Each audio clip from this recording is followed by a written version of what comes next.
Degree college आहुर की online classes में आपका पुनः स्वागत है। आज हम लोग राजस्थान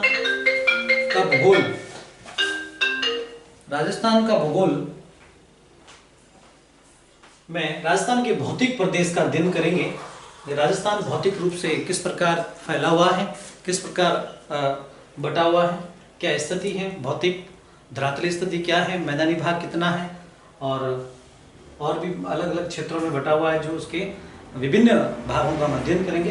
कल हमने राजस्थान की स्थिति के बारे में चर्चा की थी और आज आपके सामने राजस्थान का मानचित्र दिखाई पड़ रहा होगा, जिसमें राजस्थान में विभिन्न जो भौतिक भाग हैं, जो धरातलीय स्थिति है आपके सामने, उसमें मैंने कच्चे चित्र में डाली है। आप लोग एक बार इसको देख भी लें। मैं इसको अलग अलग भागों को अलग अलग तरीके से समझाऊंगा आपको, और जिसे आप अपनी नोटबुक में अलग अलग नाम से आपको उसको मेंशन करें। देखिए, राजस्थान का भौतिक प्रदेश, राजस्थान के भौतिक प्रदेश को भूगोलवेत्ताओं ने 5 भागों में बांटा है। ये 5 भाग हैं, जिसमें सबसे पहला भाग जो है सबसे विशाल है, पश्चिमी रेतीला मैदान, जिसे शुष्क मरुस्थलीय प्रदेश भी कहते हैं। पश्चिमी रेतीला मैदान, ये वाला जो भाग है पश्चिमी रेतीला मैदान, जिसे शुष्क मरुस्थल प्रदेश भी कहा जाता है। ये भाग है, आप लोग देख रहे होंगे, पश्चिमी रेतीला मैदान। इस भाग में आपके सामने बालू का स्तूप मुक्त प्रदेश और बाकी वाला जो क्षेत्र आपको दिखाई पड़ रहा है, उसमें बालू का स्तूप युक्त प्रदेश सम्मिलित है। पूरा का पूरा जो क्षेत्र है, ये अब यहाँ इसकी बाउंड्री लाइन है, ये वाला जो क्षेत्र है राजस्थान का लगभग 61% क्षेत्रफल इसमें काउंट होता है। लगभग 61%, 61% क्षेत्र ये है पश्चिमी रेतीला मैदान। इसका पूरा क्षेत्रफल कहा जाए क्षेत्रफल की दृष्टि से तो लगभग 1,75,000 वर्ग किलोमीटर माना गया है। और राजस्थान की इसमें जनसंख्या का क्षेत्र जो माना जाए तो राजस्थान की 40% जनसंख्या इस पश्चिमी रेतीले मैदान में के अंतर्गत आती है। 40% जनसंख्या, 40% जनसंख्या का निवास है इस क्षेत्र में, 40% जनसंख्या का निवास है। और यह क्षेत्र जो है क्षेत्रफल की दृष्टि से 1,75,000 वर्ग किलोमीटर का क्षेत्र गिना जाता है। बालू का स्तूप युक्त प्रदेश वह क्षेत्र है जहां जो रेगिस्तानी बालू मिट्टी है, उससे विभिन्न प्रकार के बालू का स्तूप बनते हैं। बरखान, आप लोगों ने सभी ने नाम सुना ही होगा, बहुत ही फेमस बालू का स्तूप है, एक प्रकार की स्थला करती है। हम लोग जब इसका स्पेशली एक एक पार्ट का अध्ययन करेंगे तो विभिन्न प्रकार के बालू का स्तूपों का एक एक चित्र बना के अध्ययन करेंगे। अभी हम लोग मोटे तौर पर केवल भौतिक प्रदेश की जानकारी है जो हम लोग पढ़ रहे हैं, इसलिए मैं एक एक बालू का स्तूप को न पढ़ाकर केवल उनके नाम बताऊंगा आपको। पराबैलिक बालू का स्तूप, नेटवर्क बालू का स्तूप और भी पवनानुवर्ती, अनुप्रस्थ, अनुधैर्य, विभिन्न प्रकार के बालू का स्तूप पाए जाते हैं, जिसका अध्ययन हम लोग अगली क्लास में करेंगे। अब आगे देखेंगे अपन पश्चिमी रेतीला मैदान शुष्क मरुस्थलीय प्रदेश जो ये आया हुआ है, इसमें लगभग राजस्थान के 12 जिले आते हैं। राजस्थान के 12 जिले इसके अंतर्गत आते हैं। कितने आते हैं? 12 जिले। 12 जिले इसके अंतर्गत आते हैं। 12 जिलों में ऊपर से लिया जाए गंगानगर, हनुमानगढ़, सीकर, झुंझुनू, जैसलमेर, बीकानेर, बाड़मेर, जालोर, कुछ सिरोही का भाग है, कुछ नागौर का भाग है, नागौर की उच्च भूमि का इधर वाला क्षेत्र है, और कुछ चूरू का भाग इसमें सम्मिलित किया जाता है। इस प्रकार सभी 12 जिले जो कि अर्ध शुष्क और शुष्क प्रदेश में गिने जाते हैं। और बालू का स्तूप युक्त और बालू का स्तूप मुक्त 2 प्रदेशों में इस पश्चिमी रेतीले मैदान को बांटा गया है। पूरा रेगिस्तानी क्षेत्र है। इसके पश्चिम में पाकिस्तान करके देश आता है, जो रेड क्लिफ अंतरराष्ट्रीय सीमा रेखा से जुड़ा हुआ है। पाकिस्तान भी रेगिस्तानी इस शुष्क प्रदेश का भाग है। आगे इस भौतिक प्रदेश में दूसरा हमारे सामने पॉइंट आता है, वो अर्ध शुष्क प्रदेश। अर्ध शुष्क प्रदेश आपके सामने दिखाई पड़ रहा होगा। पश्चिमी रेतीले मैदान और अरावली पर्वत श्रृंखला के बीच वाला भाग अर्ध शुष्क अर्ध शुष्क प्रदेश के नाम से जाना जाता है। इसे हमने 4 भागों में बांटा है, इसका 4 भाग किए हैं इसके, जिसमें सबसे ऊपर जो है वो है शेखावटी प्रदेश। सबसे ऊपर की तरफ आता है शेखावटी प्रदेश। इस अर्ध शुष्क प्रदेश को 4 भागों में हमने बांटा है और 4 भागों में सबसे ऊपर की तरफ आता है शेखावटी प्रदेश। शेखावटी प्रदेश के अंतर्गत हम लोग माने तो सीकर, झुंझुनू, जिलों के नाम में लिख रहा हूं, चूरू आदि जिले इसके अंतर्गत सम्मिलित किए जाते हैं। और शेखावती प्रदेश जहां पर पथरीली भूमि भी है और शुष्कता न के बराबर है, कम है। इसके नीचे की तरफ आते हैं तो नागौर उच्च भूमि करके दूसरा भाग है अपना, ये पहला भाग, ये दूसरा भाग नागौर उच्च भूमि करके है। नागौर की उच्च भूमि कहा जाता है कि राजस्थान में अजायब घर खनिजों की दृष्टि से राजस्थान में नागौर जिला है जो एक अजायब घर के नाम से जाना जाता है। नागौर में विभिन्न प्रकार के खनिजों के भंडार पाए जाते हैं, इसलिए नागौर की जो उच्च भूमि है पथरीली है और विभिन्न प्रकार के खनिज, संगमरमर का नाम सुना होगा आप लोगों ने, तो नागौर के मकराना में ही उसका खनन क्षेत्र है, बहुत ही पुराना है। ताजमहल भी उस खनिज संगमरमर से बना हुआ है, तो उस निर्माण यही मकराना नागौर में होता है। आगे चलेंगे हम लोग तो तीसरा भाग आपके सामने आएगा लूणी बेसिन। लूणी बेसिन लूणी नदी का उद्गम क्षेत्र अजमेर से माना गया है, लेकिन वह इस क्षेत्र में आते हुए लूणी, जालोर, सिरोही और इस क्षेत्र में बहती है। और ये लूणी का जो पूरा क्षेत्र है, इस लूणी बेसिन वाले क्षेत्र में अर्ध शुष्क प्रदेश जैसी जलवायु और जैसा प्रदेश पाया जाता है।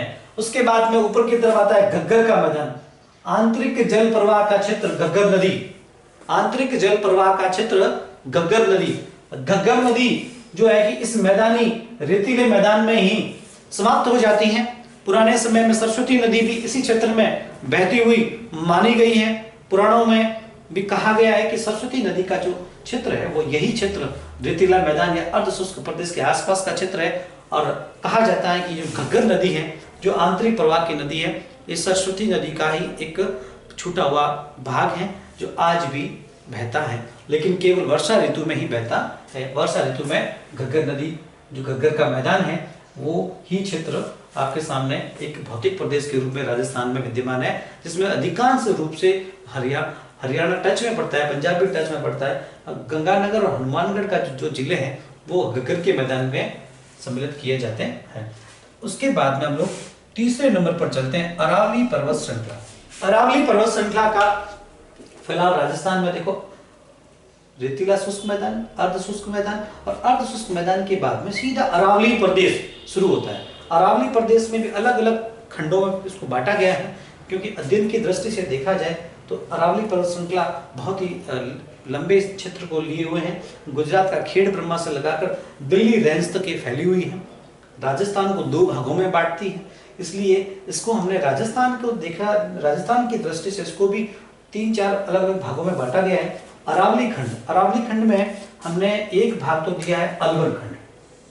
अलवर में जो छोटी छोटी पहाड़ियां हैं, अलवर में जो छोटी छोटी पहाड़ियां हैं वो अरावली अलवर खंड के नाम से जानी जाती हैं।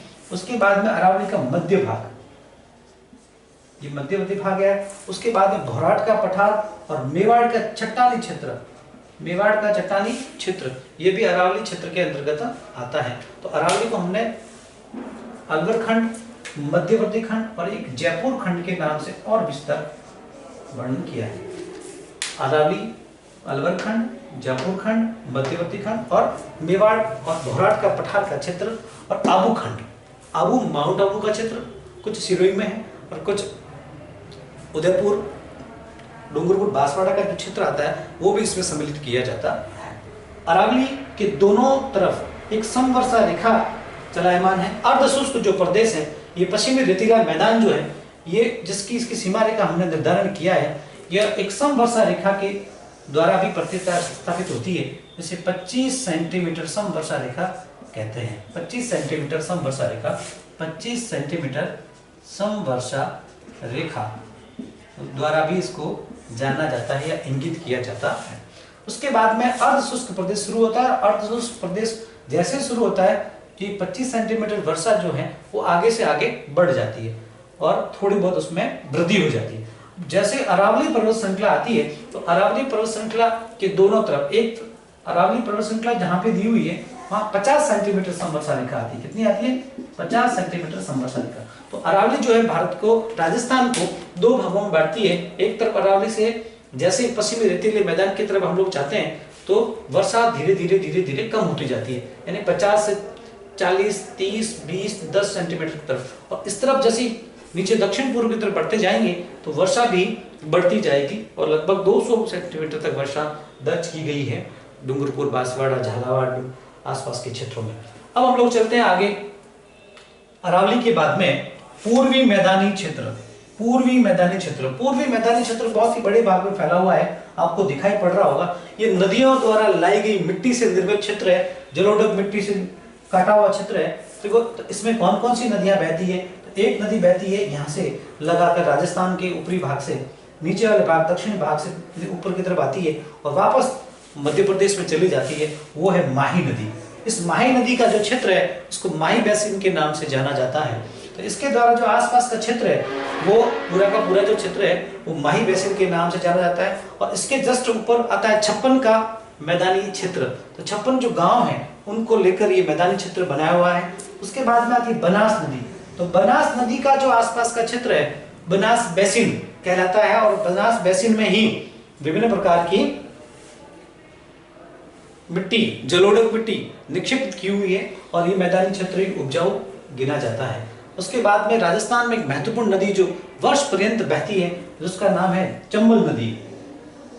चंबल नदी जो यमुना में जाके मिलती है। चंबल नदी का जो पूरा तगारी क्षेत्र है, धौलपुर वाला क्षेत्र, चित्तौड़गढ़ के आसपास का क्षेत्र, वो पूरा का पूरा चंबल बेसिन के नाम से जाना जाता है। ये पूर्वी मैदानी भाग भी बहुत ही विस्तृत क्षेत्र में फैला हुआ है। राजस्थान में बहुत ही उपजाऊ क्षेत्र है। बाकी जो एरिया है राजस्थान का उससे ज्यादा जनसंख्या का निवास इस क्षेत्र में है। और उसके बाद में शुरू होता है 5वां पॉइंट, हाड़ौती का पठार। दक्षिणी पठारी भाग भी इसे कहते हैं और हाड़ौती की पठार के नाम से भी इसे जाना जाता है। ये भी विभिन्न भागों में बटा हुआ है। विंध्याचल पर्वत के आसपास का क्षेत्र जुड़ा हुआ तो उसको विंध्यन कगार के नाम से जाना जाता है, आप लोग देख रहे होंगे। और उसके नीचे की तरफ जो क्षेत्र है वो हाड़ौती के पठार के नाम से जाना जाता है। और कुछ भाग जो इसका है वो मालवा के पठार के टच में। मालवा का पठार जो है मध्य प्रदेश में आता है और वो दक्कन के पठार का ही भाग है, इसलिए हम लोग नीचे वाले भाग को भी दक्कन का पठार भी कह सकते हैं। तो दक्कन का पठार लावा युक्त पठार है। कैसा पठार है? लावा युक्त पठार। लावा युक्त पठार। तो ये दक्कन का पठार जो है नीचे वाला लावा युक्त पठार है और ये लावा युक्त पठार नहीं है, तो ये मिला हुआ इसी का भाग है, लेकिन हाड़ौती का पठार इसे कहा जाता है। तो ये तो हो गया आज भौतिक प्रदेश। राजस्थान के विभिन्न भौतिक प्रदेश 5 हैं। रेतीला पश्चिमी मैदान, पश्चिमी रेतीला मैदान जिसे बालुका स्तूप युक्त और बालुका स्तूप मुक्त प्रदेशों में 2 भागों में बांटा गया है। उसके बाद में शुरू होता है अर्धशुष्क प्रदेश जिसे 4 भागों में बांटा गया है। घग्गर का मैदान, शेखावटी प्रदेश, नागौर उच्च भूमि और लूणी बेसिन। उसके बाद में शुरू होता है अरावली पर्वत श्रेणी। अरावली पर्वत श्रेणी को भी अपने 4 भागों में बांटा है। अरावली अलवर खंड, अरावली जयपुर खंड, अरावली मध्यवर्ती खंड, अरावली मेवाड़ चट्टानी प्रदेश, घोराट का पठार क्षेत्र। और उसके बाद चौथे नंबर पर आता है पूर्वी मैदानी प्रदेश जिसे Mahi basin, Banas basin, Chambal basin 3 बेसिनों में बांटा गया है। उसके बाद में शुरू होता है हाड़ौती का पठार या दक्षिणी पठारी भाग जिसे हाड़ौती का पठार, विंध्यन कगार और दक्कन के पठार 3 भागों में विस्तृत किया हुआ है। अब हम लोग अगली कक्षा में, इससे बाद में जो क्लास हम लोग लेंगे उसमें आपको एक एक भौतिक प्रदेश का अलग से वर्णन करेंगे, समझाएंगे और क्या चीजें होती है। तो कल अपनी नेक्स्ट क्लास में होगा पश्चिमी रेतीला मैदान जिसमें बालुका स्तूप युक्त प्रदेश, बालुका स्तूप मुक्त प्रदेश। कौन कौन से बालुका स्तूप मुक्त प्रदेश हैं और कौन कौन से युक्त प्रदेश हैं, बालुका स्तूप होते क्या हैं, कितने प्रकार के होते हैं, उसके बारे में जानकारी अगली कक्षा में पता चलेगी और कितने जिलों में फैले हुए हैं। धन्यवाद आज के लिए।